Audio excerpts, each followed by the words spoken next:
Unité. Elle est l'Immaculée Conception, préservée du péché originel. Exactement. Et c'est pour ça qu'elle est appelée la pleine de grâce. Mais son rôle ne s'arrête pas là. Montfort souligne aussi son importance dans l'histoire du salut. Oui, elle a donné naissance à Jésus, source de toute grâce. Et elle est celle qui distribue ses grâces aux hommes. Tout à fait. On pourrait dire qu'elle est un canal, un intermédiaire entre Dieu et nous. C'est comme si elle était un pont qui nous relie à la source de la grâce. Oui, c'est une belle image. D'ailleurs, Montfort utilise une métaphore encore plus forte. Il décrit Marie comme le moule de Dieu. Le moule de Dieu. C'est une image puissante. Qu'est-ce qu'il veut dire par là? Imaginez un moule qui permet de donner une forme précise à un objet. Pour Montfort, Marie est ce moule spirituel qui nous permet d'être façonnés à l'image du Christ. Elle est le modèle parfait que nous devons imiter pour atteindre la sainteté. Exactement. En nous conformant à Marie, en la prenant comme modèle, nous nous rapprochons de Dieu, nous devenons plus semblables à son Fils. C'est une idée fascinante en deux. Et c'est là que le concept d'esclavage spirituel entre en jeu, n'est-ce pas ça? Un concept qui peut paraître un peu choquant au premier abord. Oui, le terme esclavage peut surprendre, voire choquer. Mais il faut bien comprendre que Montfort ne parle pas d'un esclavage au sens propre du terme, un esclavage imposé, contraignant. Alors, de quel type d'esclavage s'agit-il? Il s'agit d'un esclavage d'amour, d'un don de soi total et inconditionnel à Marie. Un don de soi par amour, par confiance. Exactement. On se remet à Marie, on lui confie nos actions, nos prières, nos mérites, pour qu'elle les utilise au mieux pour la gloire de Dieu. On se place sous sa protection, on la laisse nous guider sur le chemin de la santé. Tout à fait. C'est une soumission volontaire, un abandon confiant entre les mains de Marie. C'est une idée qui demande à être approfondie. On va explorer ça plus en détail dans la prochaine partie de notre discussion. Alors, on se retrouve pour la suite de notre exploration du secret de Marie. On parlait de cet esclavage d'amour à Marie, un concept assez paradoxal. Oui, c'est une idée qui peut dérouter au premier abord. Comment peut-on parler d'esclavage quand il s'agit d'amour? C'est justement la question que je me posais. Comment Montfort arrive-t-il à concilier ces deux notions? Il l'explique en distinguant 3 types d'esclavage. D'abord, il y a l'esclavage naturel qui lie la créature à son créateur. On est tous dépendants de Dieu, on lui doit tout. Exactement. C'est une réalité incontournable. Ensuite, il y a l'esclavage de contrainte, celui des démons et des damnés. L'esclavage du péché, de l'égoïsme qui nous éloigne de Dieu. Tout à fait. Et enfin, il y a l'esclavage d'amour, celui que nous choisissons librement par dévotion à Marie. C'est là que ça devient intéressant. Oui, car cet esclavage-là, c'est un acte de liberté, un don de soi total par amour et par confiance. On se remet à Marie, non pas par obligation, mais par désir de lui ressembler, de nous unir à elle. C'est comme si on choisissait de se placer sous sa protection, de la laisser nous guider, nous inspirer. Exactement. Et Montfort insiste sur le fait que c'est Marie elle-même qui nous conduit vers Jésus. C'est elle le chemin, la porte qui ouvre sur le Christ. Oui, elle est la voie royale qui mène à Dieu. Mais concrètement, comment vivre cet esclavage d'amour au quotidien? Le texte nous donne-t-il des pistes? Oui, bien sûr. Montfort propose plusieurs pratiques pour nous aider à vivre cette dévotion. Par exemple, La commande d'Ayemel. il nous recommande la récitation quotidienne du chapelet, la participation fréquente à la messe, la communion. Des pratiques qui nourrissent notre relation avec Dieu. Tout à fait.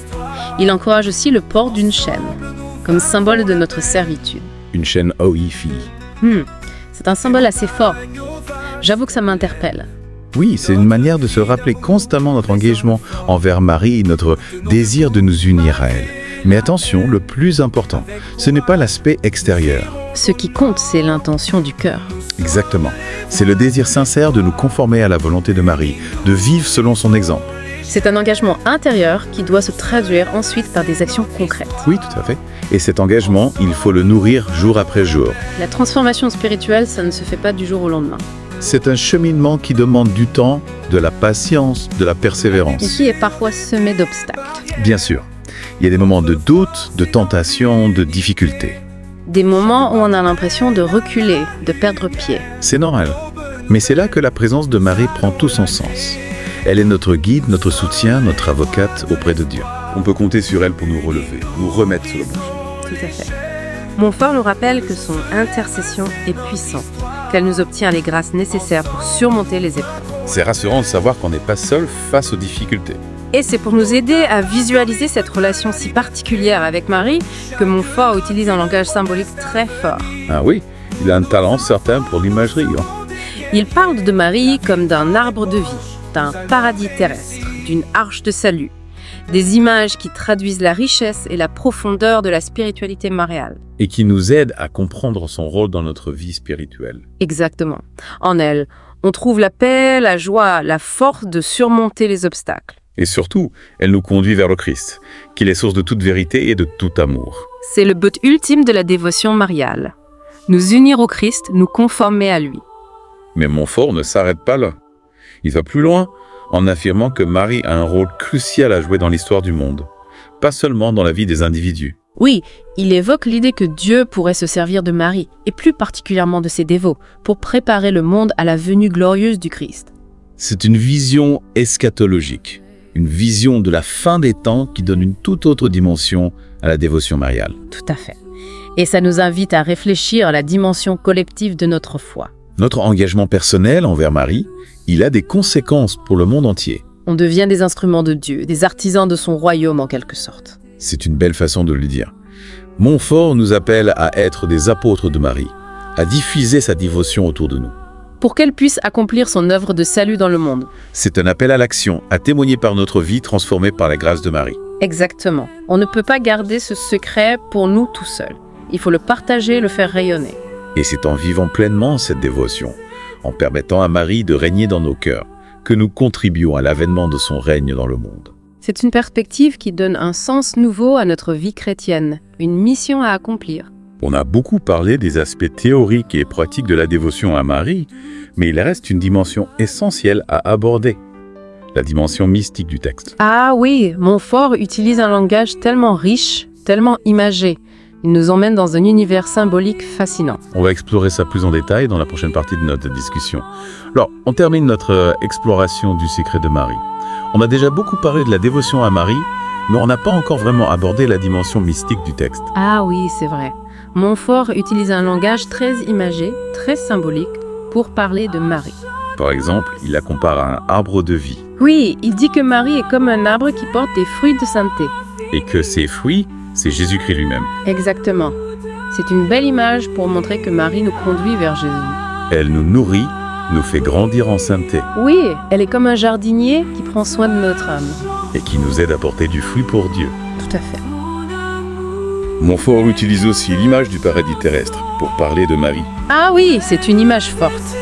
Il dit que Marie est comme un jardin d'Éden, où Dieu se révèle d'une manière particulière. C'est comme si, en se rapprochant de Marie, on découvrait un monde caché, un lieu de grâce et de lumière. Exactement. C'est une invitation à la contemplation, à l'intériorisation. À entrer dans le mystère de Marie. Oui, et à se laisser transformer par sa présence. Mais Montfort nous rappelle aussi que le chemin de la sainteté n'est pas toujours facile. Non, bien sûr. Il a des épreuves, des difficultés, des tentations. Des moments où on a l'impression de perdre courage. C'est vrai. Mais c'est là que Marie intervient. Elle est notre guide, notre soutien. Notre avocate auprès de Dieu. Montfort dit que son intercession est très puissante. Oui, elle nous obtient les grâces dont on a besoin. Pour surmonter les obstacles et persévérer sur le chemin de la sainteté. Exactement. Alors, n'hésitons pas à lui confier nos soucis, nos difficultés. Elle est toujours là pour nous écouter et nous aider. Tout à fait. Et elle nous conduit toujours vers Jésus. C'est le but ultime de la dévotion mariale. Nous unir au Christ, nous conformer à lui. Oui, c'est bien ça le secret de Marie. Un chemin vers la sainteté, une mission pour le monde et surtout une relation profonde et transformante avec Marie qui nous conduit à l'amour de Dieu. On arrive au bout de notre exploration du secret de Marie. Qu'est-ce qu'on retient de ce texte? On se dirait que c'est un texte qui nous invite à redécouvrir la place de Marie dans notre vie. Oui, il nous montre que Marie n'est pas juste une figure lointaine, un personnage historique. Elle est une mère, une amie, une guide. Toujours présente à nos côtés. Prête à nous aider, à nous conduire vers son Fils. Alors, merci de nous avoir suivis dans cette plongée au cœur du secret de Marie. Et on espère que ça vous a donné envie d'en savoir plus, de découvrir ce texte par vous-même. À bientôt pour de nouvelles aventures. Au revoir. Bienvenue à tous. On se retrouve aujourd'hui pour une nouvelle aventure, un peu spéciale cette fois. Ah oui, une plongée en eau profonde, mais en français c'est. Exactement. On va explorer un texte catholique fascinant, Le secret de Marie, écrit par Saint Louis-Marie Grignon de Montfort. Et pour une immersion totale, on va mener toute notre discussion en français. Une expérience unique pour nos auditeurs. Tout à fait. Alors, pour commencer, on va s'appuyer sur des extraits d'une lecture audio du texte qu'on a trouvé sur YouTube. Les extraits, ce n'est pas une lecture complète du texte, pas. Non, ce sont des passages choisis, ce qui ajoute une dimension un peu mystérieuse à notre exploration. C'est vrai, un peu comme si on découvrait des fragments d'un secret. Exactement. Et puis, il faut dire que l'histoire du texte lui-même est assez particulière. Il a été découvert tardivement, et on a longtemps débattu de son authenticité. Ah oui, un texte entouré de mystères. Exactement. Mais avant de plonger dans les détails historiques, j'aimerais qu'on s'intéresse au cœur du sujet. La dévotion à Marie. La dévotion à Marie, le fil conducteur du SCAT. Tout à fait. Montfort insiste beaucoup sur l'importance de la grâce de Dieu pour atteindre la sainteté. Oui, la grâce est indispensable pour se transformer, se rapprocher de Dieu. Mais Montfort va plus loin. Il affirme que pour trouver cette grâce, il faut trouver Marie. C'est une idée qui peut surprendre au premier abord. Oui, comment comprendre cette affirmation? En quoi Marie est-elle la clé pour accéder à la grâce divine? C'est là que la pensée de Montfort devient vraiment fascinante. Il explique que Marie est la seule à avoir trouvé grâce devant Dieu, d'abord pour elle-même, puis pour toute l'humanité.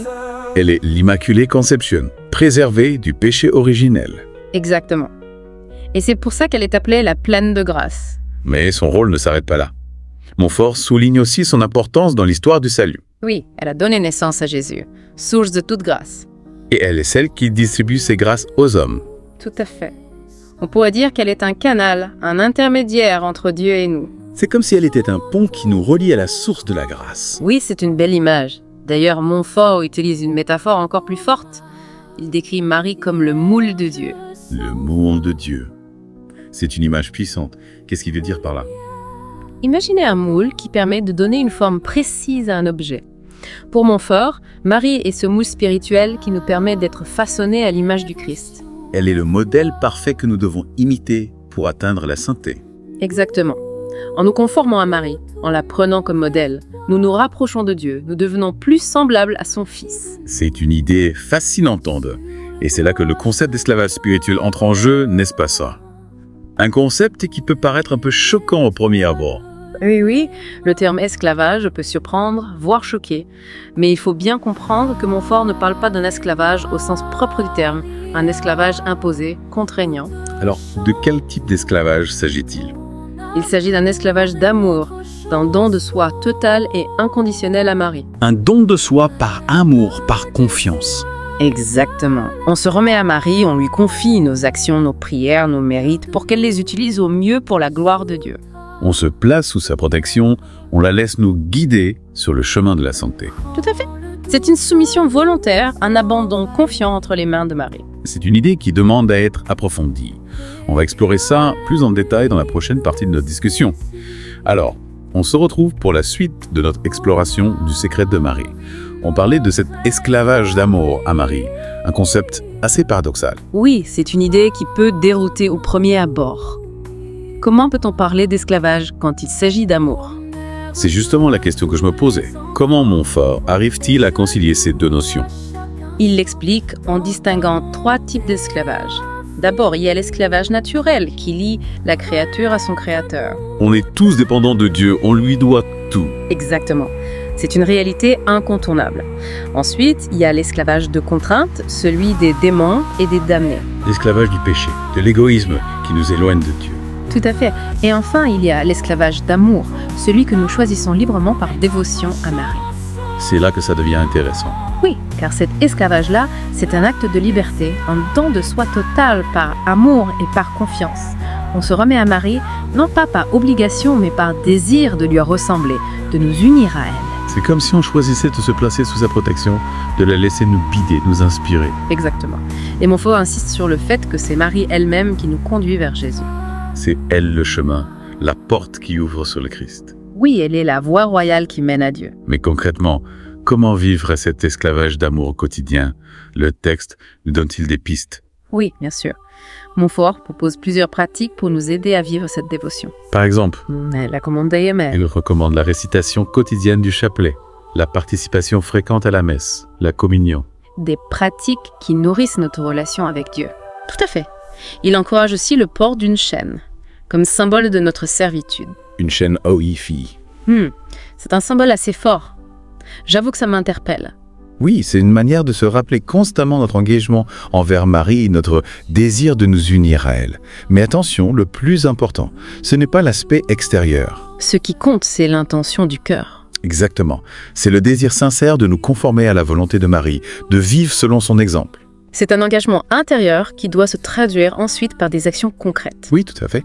Et cet engagement, il faut le nourrir jour après jour. La transformation spirituelle, ça ne se fait pas du jour au lendemain.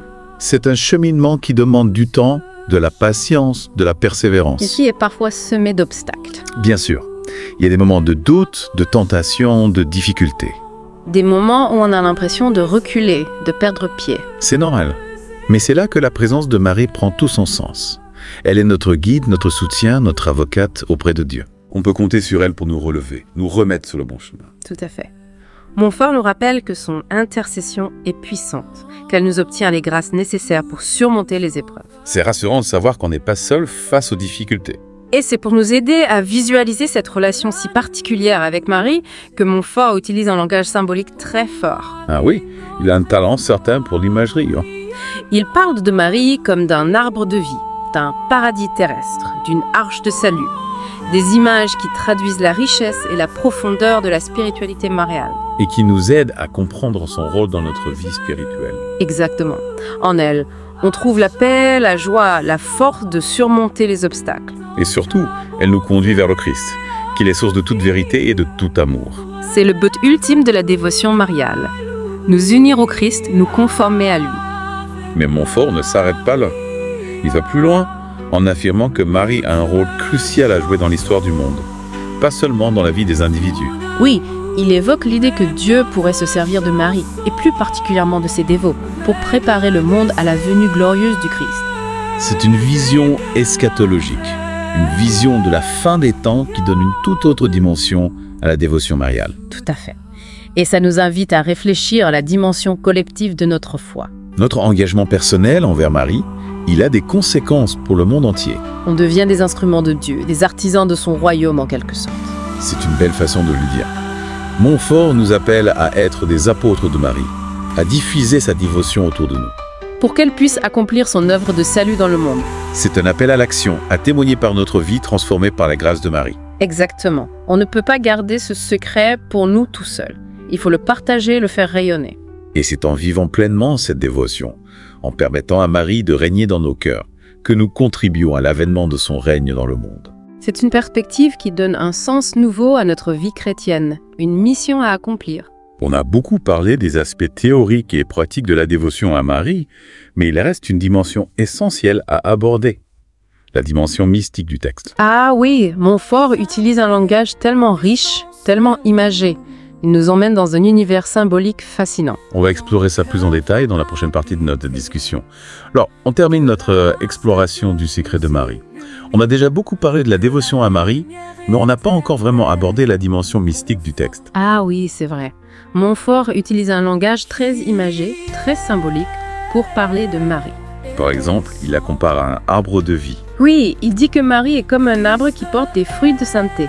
Et que ses fruits, c'est Jésus-Christ lui-même. Exactement.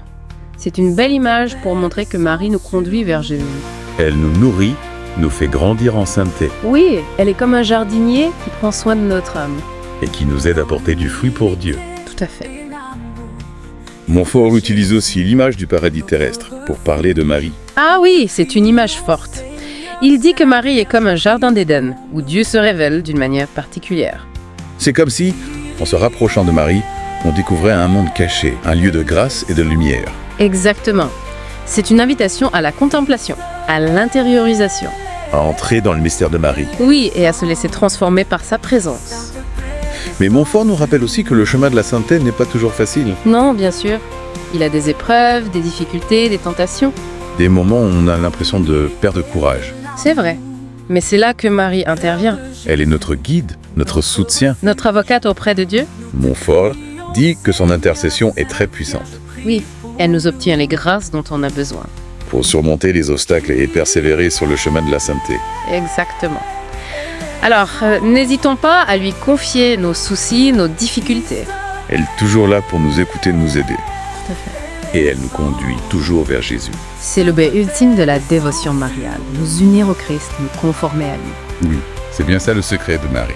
Un chemin vers la santé, une mission pour le monde et surtout une relation profonde et transformante avec Marie qui nous conduit à l'amour de Dieu. On arrive au bout de notre exploration du secret de Marie. Qu'est-ce qu'on retient de ce texte? On se dirait que c'est un texte qui nous invite à redécouvrir la place de Marie dans notre vie. Oui, il nous montre que Marie n'est pas juste une figure lointaine, un personnage historique. Elle est une mère, une amie, une guide, Toujours présente à nos côtés. prête à nous aider à nous conduire vers son Fils. Alors, merci de nous avoir suivis dans cette plongée au cœur du secret de Marie. Et on espère que ça vous a donné envie d'en savoir plus, de découvrir ce texte par vous-même. À bientôt pour de nouvelles aventures. Au revoir. Bienvenue à tous.